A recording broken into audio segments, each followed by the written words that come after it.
নমস্কার বন্ধু, নিকি টেকনোলজির মজাদার জগতে আপনাদের স্বাগতম। সিএসএস টিউটোরিয়াল সিরিজের এই অধ্যায়ে আজকে আমরা দেখব ব্যাকগ্রাউন্ড ইমেজ অ্যাটাচমেন্টের ব্যাপারে।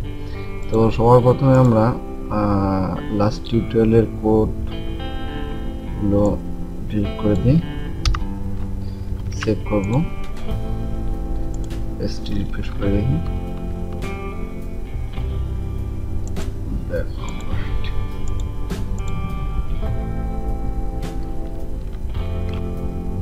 তো সবার প্রথমে আমরা এখানে একটি ব্যাকগ্রাউন্ড ইমেজ ব্যবহার করব।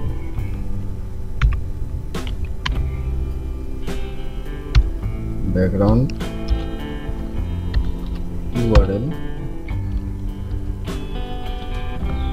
যে ডিউরেশনে ইমেজটি সেভ আছে, আমার ক্ষেত্রে আইএমজি ফোল্ডারের ভিতরে school dot JPG img schol dot jpg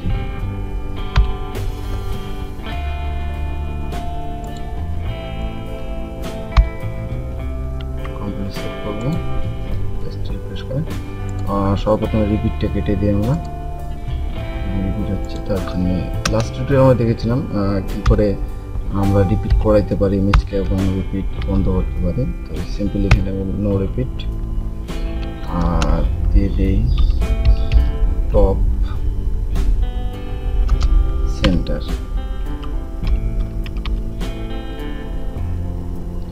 save করব,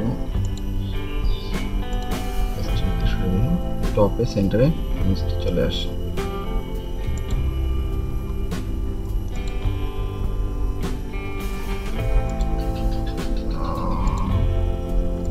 প্যারাগ্রাফটি আমরা এক সাইডে শিখে নিই, তার জন্য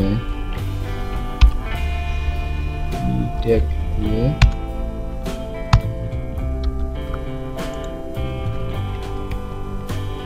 প্যারাগ্রাফ দিয়ে দিই টিটিএইচ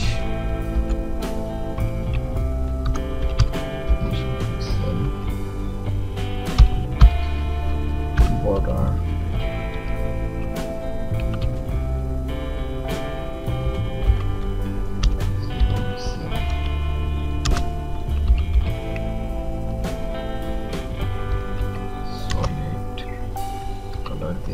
has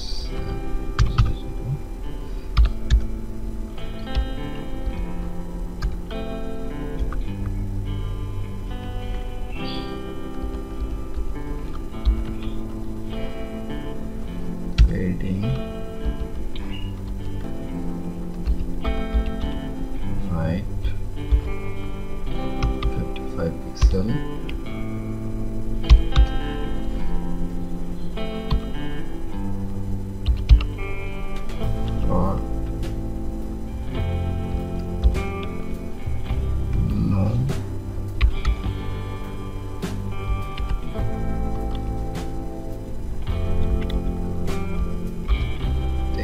line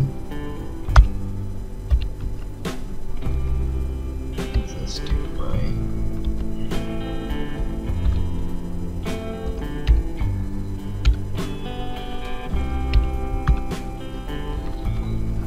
overflow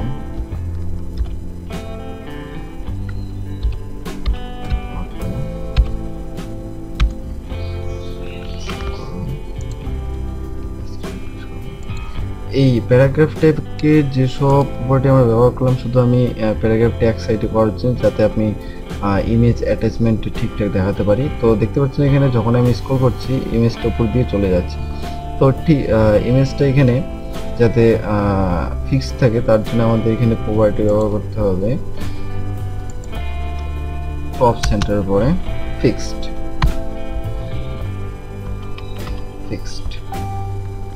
সেভ করব, রিফ্রেশ করব।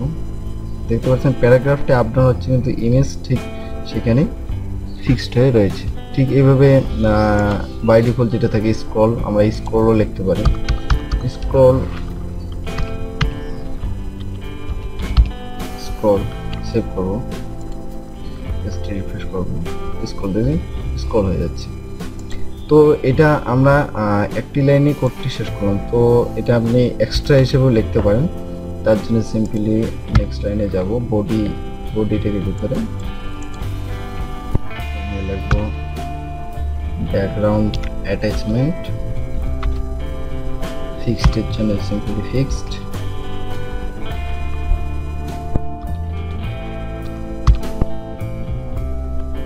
সেভ করবো, রিফ্রেশ করবো। দেখছেন প্যারাগ্রাফ আপ ডাউন হচ্ছে কিন্তু ইমেজটি ফিক্সড হয়ে গেছে। ঠিক একইভাবে স্ক্রলের জন্য এখানে লিখতে পারবেন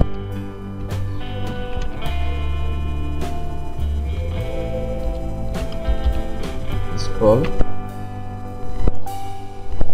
রিফ্রেশ করবো, উপরে দিয়ে চলে গেছে স্ক্রল। তো সিএসএস এর এই ভিডিও টিউটোরিয়াল দেখলাম আমরা কিভাবে একটি ব্যাকগ্রাউন্ড অ্যাটাচমেন্ট করতে পারি আমাদের ওয়েবসাইটে। এই টিউটোরিয়ালে দেখার জন্য ধন্যবাদ। নেক্সট টিউটোরিয়ালে আবার দেখা হবে।